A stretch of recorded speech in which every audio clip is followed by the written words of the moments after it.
அகமதாபாத்தில் விபத்திற்குள்ளான சம்பந்தப்பட்ட விமானத்தில் குஜராத் மாநில முன்னாள் முதல்வரும் பயணம் செய்திருந்தார் என்ற ஒரு தகவல் ஏற்கனவே வெளியாகியிருந்தது. தற்பொழுது இந்த விபத்தில் அவரும் பலியாகியிருக்கிறார் என்பது அதிகாரப்பூர்வமாக உறுதி செய்யப்பட்டிருக்கிறது. இதனை முக்கிய செய்தியாக பார்த்து வருகிறோம்.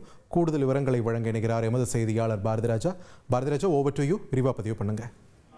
குஜராத் சர்தார் வல்லபாய் பட்டேல் விமான நிலையத்தில் ஏர் இந்தியாவின் விமானம் இன்று பிற்பகல் விபத்துக்குள்ளானது. இந்த விமானத்தில் குஜராத்தின் முன்னாள் முதல்வர் விஜய் ரூபானி அவர்கள் பயணித்ததாக கூறப்பட்டிருந்த நிலையில அவரது நிலைமை என்ன என்ற கேள்விகள் இருந்து வந்தது. ஏனென்றால் அவர் பிசினஸ் கிளாஸ் வரிசையில 12A சீட் நம்பர்ல பயணிச்சார்ன்றது தெளிவா தெரிஞ்சது. அவர் விமானத்திலையும் ஏறி இருந்தார் என்று அந்த போர்டிங் பாஸ்லயும் குறிப்பிடப்பட்டிருந்தது.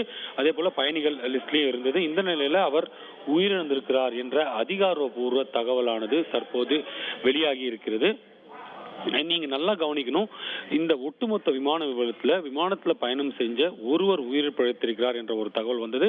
அவர் பயணித்த இருக்கை எண் 11A.